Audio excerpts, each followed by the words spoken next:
Hi, lovelies. For those of you that don't know me, my name is Sarah Martucci. I'm a psychic medium, certified crystal healer, paranormal investigator, just a certified fucking weirdo. Welcome, you guys, to the free weekly reading. If you've never been here before, this is where I pull 3 piles of cards. You choose any and all that you're drawn towards. I then interpret those piles, but first, we talk a little something that I like to call, or we talk about something I like to call astrofuckery. So this week we have a jam-packed one. It's going to be a roller coaster ride from hell, probably for a lot of us. But I think after this week, things are going to start to die down. Thank you, baby Jesus.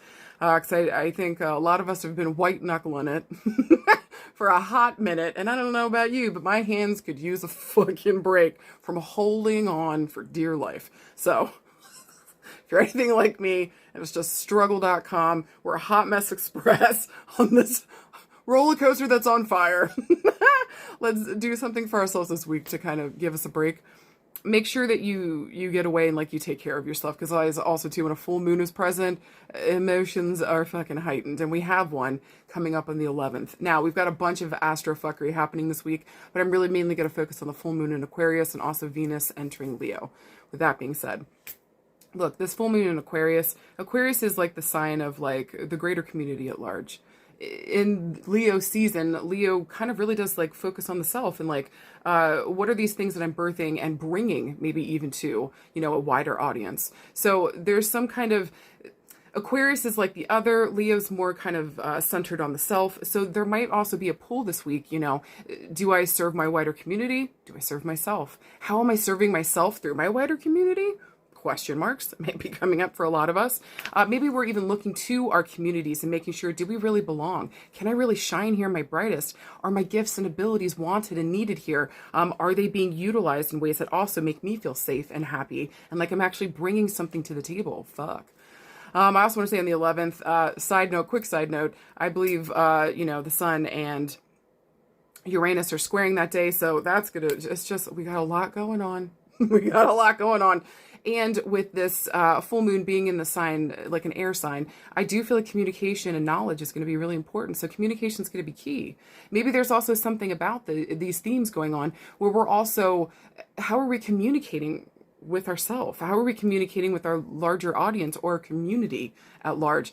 How are we also making sure that we are being uniquely ourselves? Can I say both Leo and Aquarius are known for this? So how can we bring our unique self to the table? How can we serve our greater community? How can we take care of the things that are important to us while also feeling like we're bringing something to the table? Maybe also too having important conversation again around these themes, or maybe also too around our relationships and what's important here.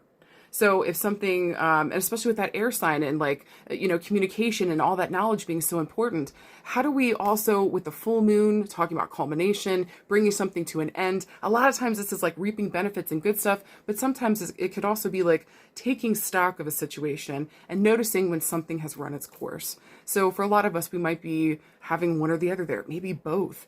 How can we have a conversation also too around what's working and what's fucking not? How do we just cut loose the things that aren't working for us, that aren't making us feel like we're shine and we're happy and full of life, and feel like either they reject what we bring to the table, or maybe they don't need it, or were our services really needed right now? And how can we make sure we're in that space, bringing the best of us for our community at large? Because I do believe that it's important to be a part of community, guys. We all need that in some way, shape, or form.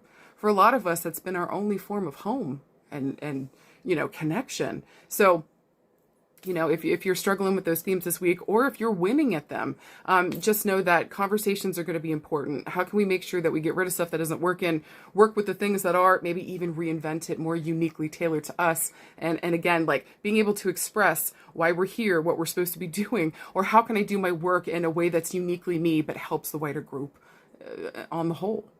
I love those themes. Also with Venus moving into Leo, guys, get ready for love to just be on another fucking level.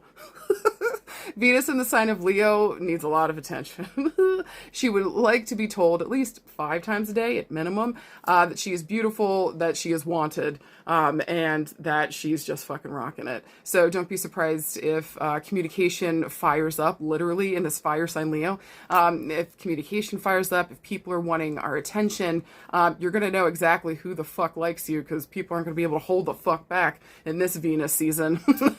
So Leo here really does love gifts, loves being, you know, adored, also being the princess or the prince, or the queen or the king, or however you identify. So needing to be number fucking one. So I feel like this is going to be I feel like this is going to be an interesting full moon, guys, with everybody maybe like back on their bullshit.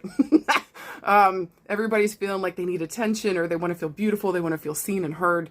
And then also too with these full moon themes of something coming to a culmination here, either like giving thanks and seeing what's worked and we can work upon this, take it to the next level, or what hasn't been working, how can we release this and let it go. But we first need to have important conversations. And don't worry, with Venus and Leo, I feel like those conversations are not only going to be needed and hatted, but some of us might not even have a choice. So also, maybe the last thing I want to say around this full moon and all of this stuff going on, make sure that you know what your boundaries are, what you're willing to accept, what you're not willing to accept. Knowing yourself is going to also help you to shine brighter, bigger, and better. Don't be afraid of this full moon to show who you uniquely are, because maybe people have been out there waiting to see you and what the fuck you're about and what you got to give. So again, guys, don't be afraid to bring all your gifts and abilities to the table. Look for where you belong. Communicate on what needs to go, what needs to stay. And whatever you do, don't be afraid to ask for what the fuck you want. The squeaky wheel gets the oil. All right, if you guys are done with this astro fuckery, let's move on to the next screen. We'll put the 3 piles in front of you. Choose any and all that you're drawn towards. I'll see you guys in a sec.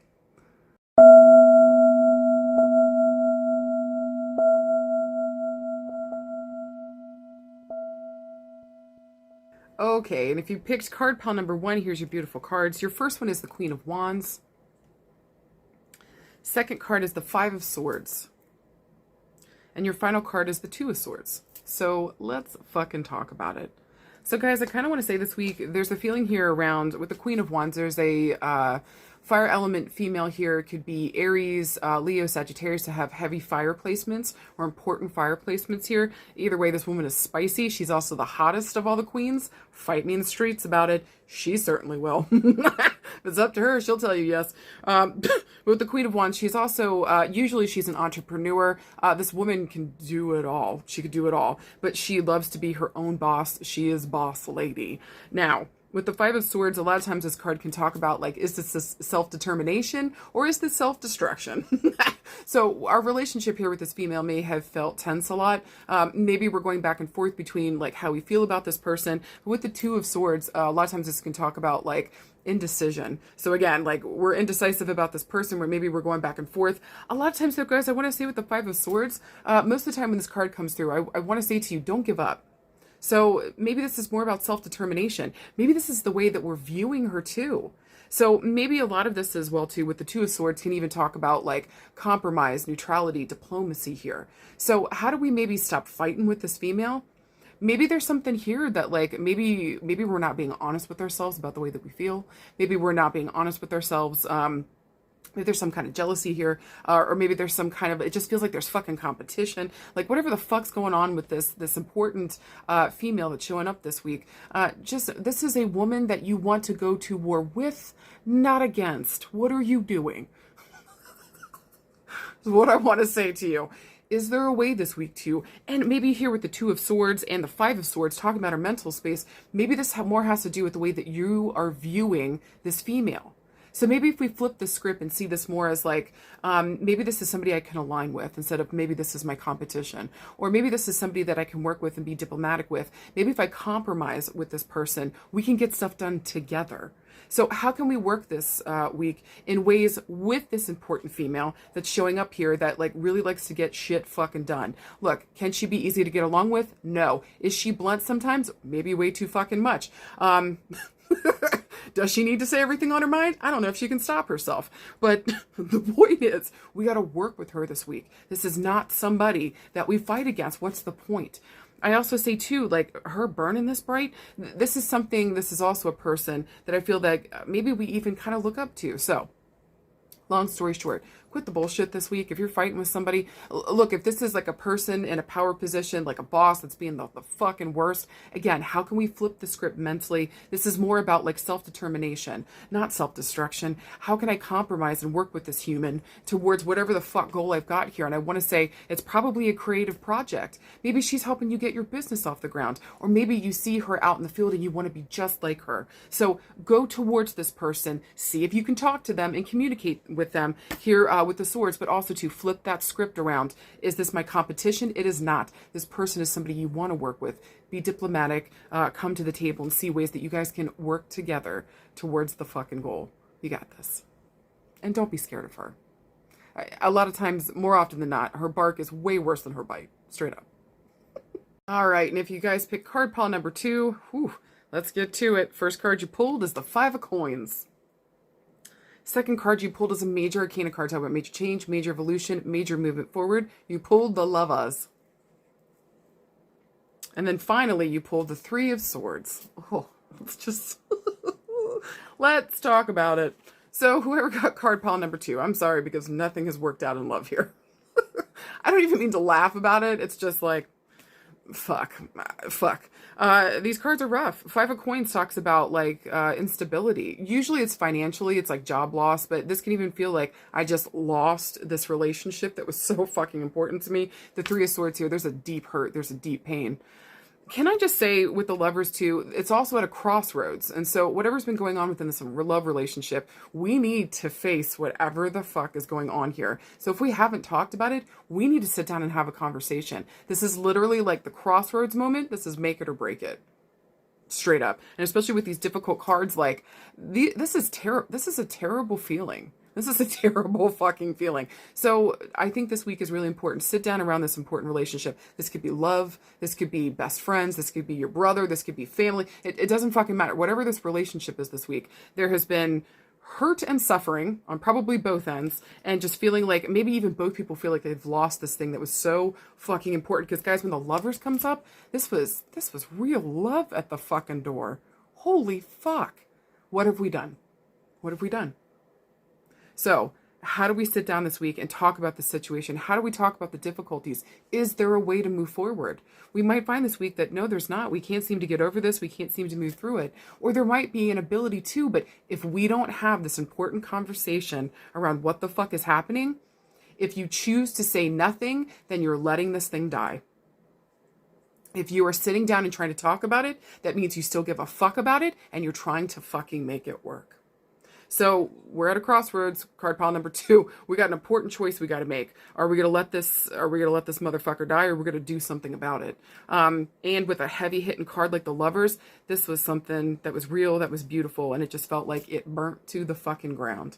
Maybe even too, guys, just a moment of hope with this. Maybe the way that we handled it before wasn't fucking good. And maybe like the moment that we talk about it, we realize maybe there's a lot of miscommunication and we just fucked up here on both ends. How do we come back to the middle and work harder at this? Or it could really be a situation where it's like too much pain has passed, too much bullshit has gone on, and we're done, son. So, but you guys won't know until you have that important conversation. Sarah, why are you bringing up conversation? Because the Lovers also stands for Gemini, which is a sign of communication. We might even be dealing with a Gemini this week, or they have important Gemini placements. So, with that being said, this might even reference back to the month of June. So there might be something coming back here from the month of June that we're dealing with here in terms of this. And maybe also too, with the 3 of Swords and the 5 of Coins, maybe back in March, something happened, and May.